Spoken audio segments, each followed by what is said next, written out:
तो आज की कहानी की शुरुआत होती है समुद्र किनारे से, जहां हम कुछ लाचार लोगों को खड़े हुए देखते हैं जिन्हें जबरदस्ती एक छोटी सी नाव में बैठा दिया जाता है। और इन्हीं में से हमारी कहानी की मेन लीड वेल भी होती है और उसका छोटा भाई टॉय भी। दरअसल ये लोग मजदूर हैं और उन्हें यूरोप ले जाया जा रहा है गैर कानूनी तरीके से। हालांकि इनसे बोला गया है तो मजदूरी का ही, लेकिन अब वहां जाके इनसे क्या काम करवाया जाएगा ये तो वहीं जाके पता चलेगा। वेल काफी चुपचाप बैठी थी।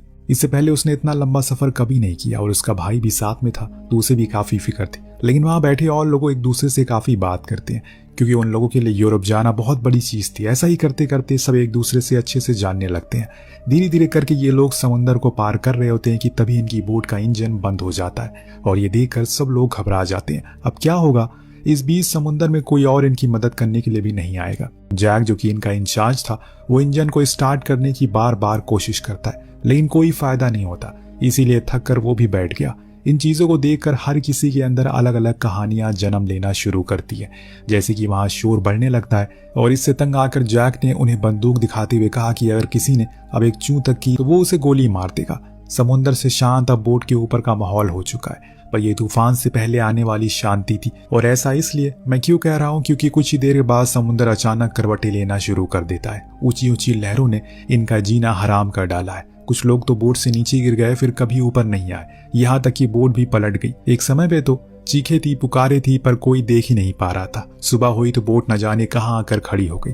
सिर्फ गिने चुने ही लोग जिंदा बचे थे, जिसमें वैल और उसका भाई भी था और उन्हीं की तरह एक और भाई बहन थे और जैक भी था। इन लोगों को कोई आइडिया नहीं था कि अब वो कहाँ जाए, क्योंकि जो कुछ भी मैप वगैरह थे सब तो पानी में बह चुके हैं। ऊपर से बोट भी चालू नहीं होगी। धीरे धीरे करके गर्मी बढ़ने लगती है। पेशानियों से डर और खौफ से ज्यादा पसीने चूने शुरू कर देते हैं। इसी में टॉय भी बेहोश हो गया, जो देख जॉन नाम का लड़का वो जैक से पानी मांगता है पर वो देने से मना करता है क्योंकि उसका ऐसा मानना है कि अभी उन्हें पानी की ज्यादा जरूरत है और छोटे बच्चे पे वो पानी बर्बाद नहीं कर सकता। ये जानकर वेल को बहुत गुस्सा आता क्योंकि क्या उस बच्चे की जान की कोई कीमत नहीं है। जॉन को ये चीज कतई पसंद नहीं आई, इसीलिए दोनों में बहस होना शुरू हो गई और ये बहस इतनी ज्यादा बढ़ गई कि दोनों ने हाथापाई तक शुरू कर दी।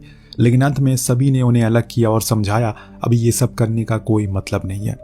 आपस में लड़कर हम खुद का ही नुकसान करेंगे और कुछ नहीं। सभी निराश होकर बैठ गए क्योंकि उन्हें कुछ भी समझ नहीं आ रहा है कि अब वो क्या करेंगे। क्या यहीं पे उनकी पूरी जिंदगी तो नहीं निकल जाएगी? इतने में वेल को एक अजीब सी आवाज आई। जब उसने सर उठाया तो देखा दूर से एक याच आ रही है। उसने फौरन बाकियों को बताया और फिर सभी ने हाथ हिलाकर उन्हें अपनी तरफ आने को कहा और उन लोगों ने भी इन्हें देख लिया। वो आ गए इन्हें बचाने के लिए। याच की मालकिन एलन सभी को अपनी याच पे स्वागत करती है, उन्हें खाने पीने के लिए सामान देती है। बाद में जैक उन्हें बताता है कि हम लोगों को यूरोप जाना है, क्या आप हमारी इसमें मदद कर देंगी? एलन ने बोला कि हाँ क्यों नहीं, तुम सब कल सुबह चले जाना। इसके बाद वो लोग एक आइलैंड पर आ जाते हैं। वो भी आइलैंड का ही था जहां पर वो अपने पूरे परिवार के साथ रहा करती है। वहां सभी वर्कर को आराम करने को कहा जाता है, इसके लिए पूरा इंतजाम भी था। अब फ्रेश वगैरह होकर ये लोग खाने के लिए जाने लगते हैं। इतने में वेल के पास ब्लैड नाम का आदमी आता है जो उसके साथ थोड़ा फ्लर्ट करने लगता है क्योंकि उसे वो पसंद आ गई थी। हालांकि वो उम्र में बहुत ज्यादा उससे बड़ा था, लेकिन इससे कोई फर्क नहीं पड़ता। हालांकि वेल उसकी बातों को इग्नोर करके टेबल पर आ गई और खाना शुरू कर दिया। कुछ समय के बाद क्रिश नाम का शख्स ने अपना जहर उगलना शुरू कर दिया, ये कहकर वैसे तो तुम गरीब लोगों की यूरोप में बहुत ज्यादा जरूरत है क्योंकि उसे जो डेवलप होना है। उसकी बात सुन पूरा एलन परिवार बहुत नाखुश होता है, उसे ऐसा बोलने से मना करता है। पर दोस्तों ब्लैड के साथ एक और शख्स था, वो भी उसी की बोली बोलना शुरू कर देता है। उन दोनों की बातें सुन ज़ैनब जो कि उन्हीं वर्कर में से थी वो कुछ उल्टे जवाब दे देती है जिससे वहां का माहौल बिगड़ने लगता है। पर जैक सही समय पर उसे शांत करवा देता है, ये कहकर कि हमें इनकी जरूरत है, चुपचाप सुन लो जो ये कह रहे हैं। इतने में विक्टोरिया जो कि एलन की कजन थी वो वेल को देख उससे रंग का मजाक बनाती है। उसका कहना था कि उन लोगों को पहली बार व्हाइट लोगों के साथ एक टेबल पर बैठकर खाने का मौका मिला है, इसीलिए वो पेट भर कर खा रहे। वेल को बहुत ज्यादा गुस्सा आता है, लेकिन तभी टॉय एकदम से बेहोश हो गया, जो देखकर वो घबरा गई। अब किस्मत से वहां एक डॉक्टर मौजूद था जो उसे देखता है और बताता है ये बस गर्मी के कारण बेहोश हुआ है, बाकी घबराने की जरूरत नहीं है, तुम जाओ सो जाओ, तब तक मैं इसका ख्याल रखता हूँ। वेल को ईथन एक अच्छा आदमी लगता है, इसीलिए वो उसकी बात मान लेती है और जाकर सो जाती है। परंतु जिस कमरे में ये लोग ठहरे हुए थे वहां का तापमान बहुत ज्यादा था, जिसके कारण इन्हें नींद नहीं आ रही थी। अब जैसे तैसे ठंडे पानी के छींटों से खुद को ठंडा किया और सो गए। लेकिन आधी रात को वेल की आंख खुली, उसे कुछ अजीब सी आवाजें सुनाई देती है, जैसे कोई किसी चीज को काट रहा हो। वो फौरन पीछे मुड़ी तो वहां टॉय खड़ा था जिसके हाथ में बंदूक थी। इस चीज को देखकर वो घबरा गई, भला टॉय के पास बंदूक कैसे आई? लेकिन उससे बड़ा सवाल यह है कि वो ऐसा क्यों कर रहा है। अब इससे पहले कि वो कुछ पूछ पाती है, टॉय ट्रिगर दबा देता है। पर दोस्तों तभी वेल की आंख खुल जाती है, क्योंकि ये सिर्फ एक डरावना सपना था, क्योंकि हकीकत इससे और ज्यादा भयानक होने वाली है। अब क्योंकि जब वेल ने अपने आसपास देखा तो ये जंगल के बीच में थे। सभी वर्कर को कार में बैठाकर कहीं ले जाया जा रहा है। जब कार रुकी तो सभी को नीचे उतारा गया। तो एलन ने बताया कि अब वो लोग एक गेम खेलने वाले हैं जिसे लक कहते हैं, यानी कि किस्मत का खेल। यहाँ हमें कहानी का थोड़ा हिस्सा समझ में आता है कि असल में एलन का परिवार ये कोई पहली बार नहीं कर रहा है। वो इससे पहले भी उन बेबस लोगों को यूरोप ले जाने के बहाने यहाँ लेकर आते हैं और यहाँ इस आइलैंड पर उनके साथ बदसलूकी करते हैं, और जब मन भर जाता है तो उन्हें मार कर फेंक देते हैं। अमीर बिलियनर लोगों का ये धंधा तो आम हो गया है। अब उन्होंने इनके सामने हथियार रख दिए और कहा कि अब यही हथियार उनकी किस्मत के पन्ने लिखेंगे। तो गेम ऐसा था, इन लोगों को जंगल में जाना है और पीछे पीछे ये लोग शिकार करने के लिए आएंगे, यानी कि शिकार और शिकारी का खेल होगा, जिसका प्रारंभ अब हो चुका है। जाने से पहले ब्लैड वेन के कान में कहता है कि मैं तुम्हारे भाई को चर्च के पास लेकर आऊंगा, तुम वहीं आ जाना। वेल यकीन कर लेती है, क्योंकि इसके अलावा कोई चारा भी नहीं था उसके पास। दरअसल अभी टॉय एलन के पास उसके घर में कैद है, जहां वो इस गेम का आनंद ले रही है बैठकर आराम से। बाकी के परिवार वाले उसके शिकारी बने हुए, इसमें उसकी बेटी मैरी और पति टोनी भी शामिल है। हालांकि टोनी मना करता है, उन्हें ये सब नहीं करना चाहिए, पर मैरी का कहना था ये डैड, ये दुनिया सिर्फ अमीर लोगों के लिए बनी है, इसीलिए हम अमीर कुछ भी कर सकते हैं, हमें कुछ भी करने का हक है। उसके इन शब्दों को सुन आप समझ गए होंगे कि किस कदर हैवानियत इन अमीर लोगों के अंदर भर चुकी है। खैर वहां आप सभी लोग अपनी अपनी जान बचाने के लिए जंगल में भाग रहे होते। तभी लकी जो जॉन की बहन है वो स्लिप हो जाती है और जा गिरती है एक नुकीली सी चीज पर, जिससे कि अब उसका उठ पाना मुश्किल है। तब जॉन अपनी बहन की असली हालत को देखकर बहुत ज्यादा दुखी हो जाता है, क्योंकि उसके बिना अब उसकी इस दुनिया में कोई नहीं रहा। लेकिन बाकी के लोग उसे आगे चलने को कहते हैं, क्योंकि वो सब पीछे ही है। जॉन का दिल बिल्कुल भी राजी नहीं था अपनी बहन को ऐसे छोड़कर जाने के लिए, लेकिन क्या करे, वो मजबूर है, उसे जाना ही पड़ता है। लेकिन हाँ, आगे जाकर उसे एक ऐसी जगह पर क्रिश दिख गया जिसके ऊपर उसने पीछे से हमला किया। दोनों के बीच बड़ी लंबी लड़ाई चली और उसी लड़ाई में उसने क्रिश की 2 उंगलियों को काट डाला। अब इससे ज्यादा वो कुछ और करने के मूड में था, लेकिन तभी वहां बाकी के लोग आकर उस पर शूट करने लगते हैं, इसीलिए दोबारा से वो जंगल में भाग जाता है। लेकिन क्रिश की उंगलियों के जाने से उसे हल्का सा डर पैदा हो गया हर किसी में, क्योंकि मौत तो सभी को आ सकती है। जैसे अमीरों के लिए सबसे बड़ी चीज पैसा होती है, वैसे गरीब लोगों के लिए सबसे बड़ी अमानत उनके अपने होते हैं। अगर उन पर आंच आ गई तो वो किसी से भी भिड़ सकते हैं। तो बस देखते जाइए आगे क्या क्या होता है। उंगली जाने से वो दर्द के मारे तड़पने लगता है, तो बाकी के लोग आकर उसे शांत करते हैं। इस बीच हम वेल और जैक को देखते हैं जो तेजी से उसी चर्च की तरफ बढ़ रहे थे। इतने में ज़ैनब के पेट में गोली लग गई है, पर जान उसमें बची थी, इसीलिए जॉन उसके पास आया और उसके पेड़ के सहारे से लेटा देता है। अब वो उसे शांत रहने को कहता है, क्योंकि उसकी दर्द की कर्राहट उन्होंने सुन ली तो खेल खत्म हो जाएगा। ये बताने में उसने देर कर दी, क्योंकि तब तक एक और गोली सीधा उसके सर पर लगती है, जिससे वो वहीं मारी गई। इस बात की खबर एथन एलन को देता है और पहला शिकार हो चुका है, मैंने किया है, जो सुन वो बहुत खुश होती है। अब 5 लोग जिंदा थे जिन्हें इर्द गिर्द ये पूरा गेम घूमने वाला है। तो तैयार हो जाइए, क्योंकि अब खेल बराबरी का होगा, क्योंकि डर दोनों तरफ पैदा हो गया है। जैक और वेल दोनों ही चर्च के काफी करीब पहुंच चुके हैं, लेकिन जॉन अपने साथी एंथनी से बिछड़ गया है। उसी को ढूंढने के लिए वो जंगल में वापस गया, लेकिन इस बारी क्रिश ने उसे देख लिया। फिर क्या था, दोनों में एक बारी दोबारा से लड़ाई हुई और इस बारी क्रिश जीता। उसने इतनी बेरहमी से जॉन को मारा कि उसकी खुद की पत्नी विक्टोरिया उसके इस बर्ताव को देखकर खौफजदा हो गई। लकी का भी कुछ पता नहीं है, वो जिंदा है या फिर मर गई है। जहां तक हमें लगता है कि उन लोगों ने उसे मार दिया होगा। मतलब ये है कि अब बचे हुए हैं 3 लोग जो मिलते हैं चर्च में, जहां वेल को कुछ समझ नहीं आता कि आखिर ये लोग इतने बुज़दिल कैसे हो सकते हैं, क्यों वो हमें बिना किसी खता कसूर के मार रहे हैं। बातों के दौरान उसने नोटिस किया कि उनके हथियारों में ट्रैकर लगे हुए हैं, जिससे ट्रैक करके बाकी के हंटर उनकी लोकेशन को आसानी से ढूंढ पा रहे हैं। ये सब कुछ एलन ने पहले किया हुआ था, इसीलिए वो फौरन हथियारों से वो ट्रैकर निकाल देता है, यानी कि अब उन्हें अपनी मौत को उतना ही डर रहेगा जितना इन्हें है। जब मैरी चर्च पहुंची अपनी डैड के साथ और उसने देखा कि वहां ट्रैकर पड़े हैं, तो उसने अपने डैड से कहा कि ये हमारी उम्मीद से ज्यादा चालाक निकले। टोनी दूसरी तरफ जाकर इन्हें ढूंढने में लग जाता और तभी एकदम से ये तीनों उसे पकड़ लेते हैं। टोनी उनके सामने जान की भीख मांगता है, कहता है उसका परिवार है, उसे ये करना बिल्कुल पसंद नहीं है, पर वो फिर भी कर रहा है क्योंकि वो मजबूर है, प्लीज मुझे जाने दो। पर वो दोनों तो उसे सिर्फ मौत देना चाहते हैं। लेकिन वेल के दिमाग में आइडिया आया, उसने उसे जाने को कहा, पर इतना ही कहा, वो जाकर अपनी मैडम को बता दे अगर उसके भाई को कुछ भी हुआ तो पूरे परिवार को वो नेस्तो नाबूद कर देगी। टोनी वहां से भाग जाता है, लेकिन जैक जंगल से आगे जा रहा था। तभी उसने मैरी पर हमला कर दिया और ये हमला इतना ज्यादा दर्द भरा था कि जैक वहीं गिर गया।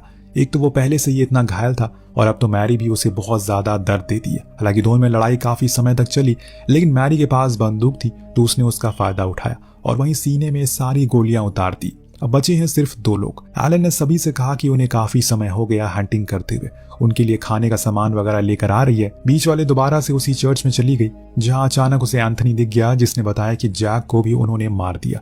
जैक की मौत की खबर सुनकर वो बहुत ज्यादा शौक में चली जाती है, क्योंकि वो दिल का अच्छा था, भले ही बाहर से कट्टर था, पर वही जिसने सभी को उम्मीद थी वो लोग यूरोप में जाकर अच्छे पैसे कमाएंगे। लेकिन एक वही था जिसने सभी को उम्मीद दी थी कि वो लोग यूरोप जाकर पैसे कमाएंगे। दूसरे सीन में एलन सभी के लिए खाना लेकर आती है, पर विक्टोरिया अचानक से रोने लगती है, क्योंकि टोनी ने सभी को बता दिया जो कुछ भी वेल ने उससे कहा था। जो सुन सब हैरान हो गए, लेकिन विक्टोरिया को मानना नहीं था, इसीलिए वो डर के मारे रोने लगती है। तब उसका पति क्रिश आकर उसे बहुत बुरा भला कहता है, बल्कि उसने तो ये भी कहा कि वो कायर है, भला उन गरीब लोगों की क्या औकात है कि वो हमें कुछ कर दे। पर एलन उसे दूर होने को कहती है और खुद उसे समझाती है कि अगर तुम्हें डर लग रहा है तो तुम घर चली जाओ, यहाँ पर रहने की जरूरत नहीं है, क्योंकि यहाँ कायरों की कोई कमी नहीं है। उस छोटी बच्ची की इतनी औकात नहीं है कि वो हमें कुछ कर सके। हमारे पास हथियार है, लोग हैं, पैसा है, सब कुछ हमारे पास, उसके पास तो कुछ भी नहीं है। लेकिन दोस्तों फिर भी विक्टोरिया वहां से चली गई। हो सकता है कि उसने वो देख लिया जो अभी इन सभी ने देखा नहीं है। वेल आगे चर्च में बैठा एंथनी वेल को अपनी कहानी बताने लगता है। वो पहले एक हंसी खुशी जिंदगी जीता था अपनी पत्नी के साथ। उनका एक कैफे भी था जिससे अच्छी खासी कमाई हो जाया करती थी। लेकिन एक दिन वहाँ एक धमाका हुआ जिसमें मेरा सब कुछ खत्म हो गया और तब से मैं अकेला पड़ गया। उसकी इस कहानी को सुनने के बाद वेल अपनी जिंदगी के उस किस्से को उसके सामने रखती है जिसके बारे में उसने कभी किसी को बताया नहीं था। आज से 8 साल पहले जब अपने परिवार के साथ वो कहीं जा रही थी तो उनके ऊपर कुछ आतंकवादी संगठनों ने हमला कर दिया था और वो उस पूरी बस को हाईजैक कर लेते हैं। अंत में एक एक करके सभी को मार देते हैं। लेकिन मैंने उनके 2 लोगों को मार डाला जो देख वो काफी प्रभावित हुआ और उन्होंने मुझे अपने साथ रख लिया। धीरे धीरे करके मुझे आदत होने लगी उस खून खराबे की। मैं भी मासूम लोग ही जान लेने लग गई। यहाँ तक मैंने खूब प्रैक्टिस भी की और एक दिन हम सभी लोग एक गांव पर हमला करने के लिए जाते हैं जहाँ मुझे पहली बार एक बच्चा दिखा रोते हुए। दोस्तों वो बच्चा कोई और नहीं बल्कि टॉय था। अब वेल को पहली नजर में उस पर बहुत ज्यादा दया आती, वो बिना कुछ सोचे समझे उसे अपने साथ रख लेती है। फिर धीरे धीरे करके जैसे जैसे टॉय बड़ा होता गया वेल के अंदर उसके लिए इंसानियत बढ़ती चली गई। वो आग उसके अंदर बुझ चुकी थी जिसके कारण उसने एक दिन सब कुछ छोड़ दिया और दूसरे देश भाग गई। एंथनी उसकी कहानी से काफी प्रभावित होता है। उसे नहीं पता कि वो इतनी बहादुर है, लेकिन अब उसे यकीन हो चुका है। इस बीच हम विक्टोरिया को देखते हैं जिसने चर्च में इन दोनों को छुपे हुए देख लिया। फौरन अपने लोगों को बता दिया क्योंकि वो नहीं चाहती कि वो दोनों यहाँ से बाहर जाए, सभी को उसके परिवार के बारे में बता दे। अब जेल थोड़ी जाना चाहेगी वो। उसके इशारों पर कुछ ही देर में वहां पर सब लोग पहुंच जाते हैं। पर यहाँ पर सबसे पहले ब्लैड टॉय को लेकर चर्च पहुंच गया। वेल उसे बोर्ड की चाबियां मांगती है, लेकिन ब्लैड एक चाल चलता है। उसने चाबियों को नीचे रख दिया, लेकिन जब एंथनी उसे उठाने के लिए झुका तो उसने उसके गले को बड़ी बेरहमी से काट दिया। ये सिर्फ उसकी एक चाल थी ताकि वो किसी भी तरह वेल के साथ वो कर सके जो पहले कई सारी लड़कियों के साथ उसने कर रखा है। इस बारी वो भूल गया कि ये वेल उन सभी की तरह लाचार और बेबस तो बिल्कुल नहीं है। टॉय और वो दोनों वहीं खड़े रहते हैं कि तभी पीछे से क्रिश आकर गोलियां चलाने लगता है। इससे ब्लैड का ध्यान भटक गया और इस बीच वेल ने टॉय को एक छोटी सी खिड़की से बाहर कर दिया। खुद वहीं एक खुफिया जगह पर छुप गई। अब ब्लैड बाहर टॉय को ढूंढने के लिए चला जाता है और अंदर क्रिश वेल के पीछे लग चुका है। बंदूक हाथ में होने के साथ साथ दिमाग को भी होना बहुत जरूरी होता है, जो कि क्रिश के पास नहीं था। इसी चक्कर में वो वेल के बनाए एक जाल में गिर गया। वेल को यहाँ अपने भाई की फिक्र थी, इसीलिए वो उसे ढूंढना शुरू करती है कि तभी उसकी नजर खिड़की के बाहर पड़ी जहाँ टॉय भाग रहा था। लेकिन अचानक एक गोली चली और उसे आकर लग गई। इससे वो वहीं गिर पड़ा। लेकिन इससे पहले कि वो बाहर जाती वो लोग टॉय को लेकर कहीं चले जाते हैं। बस वहां था तो उसका खून। अब वेल के लिए टॉय ही उसकी दुनिया थी। अगर किसी ने उसकी दुनिया छीन ली तो वो शैतान बन जाता है। 10 साल पहले जो आग बुझ चुकी थी वो अब ज्वाला का रूप ले लेती है। अब वो किसी को नहीं छोड़ने वाली है। सबसे पहला शिकार उसका बनता है क्रिश, जिसने उसे बड़ी ही दर्दनाक मौत दी।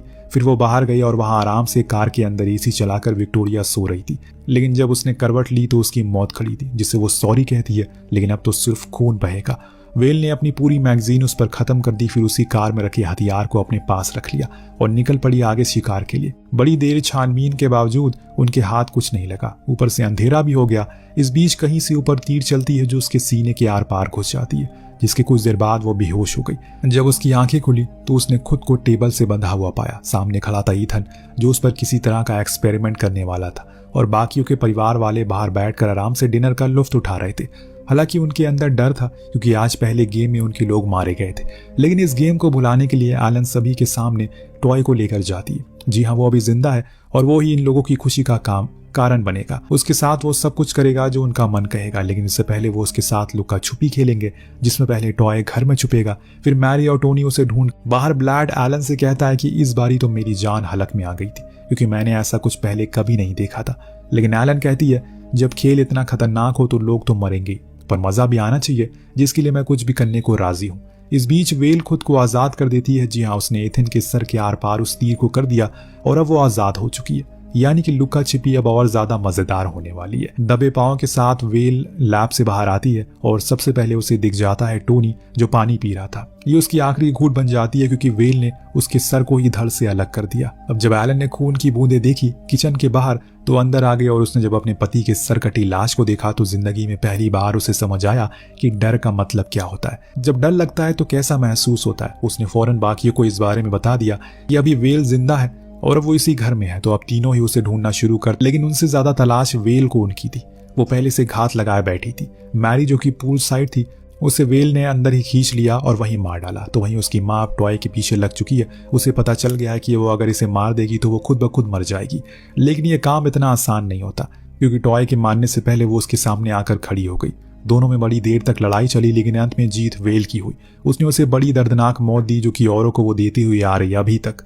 जब वो आखिरी सांसें गिन रही थी, वेल ने उसे एक बात कही, कभी भी गरीबों को उकसाना मत, क्योंकि अगर उन्हें गुस्सा आ गया तो वो सब कुछ जला देते हैं, फिर चाहे खुद का घर ही क्यों ना हो। उसे मानने के बाद वेल अब फौरन टॉय को लेकर बाहर बोट के पास गई। लेकिन अभी एक खतरा था, वो था ब्लैड, जो वहीं बोट पर था। दोनों के बीच भयंकर लड़ाई होती है और इस बारी हम वो देखते हैं जो अभी तक इस कहानी में देखा नहीं गया था। वेल को हारते हुए वो उसके सामने एकदम से लाचार हो गई और एक समय तो ऐसा आता है कि ब्लैड उसका गला बड़ी ही देर तक दबाए रखता है, जिससे उसकी जान धीरे धीरे करके जाने लगती है। लेकिन तभी पीछे से एक तीर चलता है जो सीधा लगा ब्लैड के सर पर, जिससे कि वो मर कर पानी में गिर गया। ये काम टॉय का था, जिसने अपनी बहन को एक नई जिंदगी दे दी। अब दोनों भाई बहन एक दूसरे की ताकत है और उन्होंने ये साबित कर दिया। और इसी के साथ अब वो अपने घर लौट जाएंगे और यहीं पर कहानी भी खत्म हो जाती है। आपको कहानी कैसी लगी हमें कमेंट करके जरूर बताएगा। मिलते हैं अगली वीडियो में। Thank you so much watching. Piece.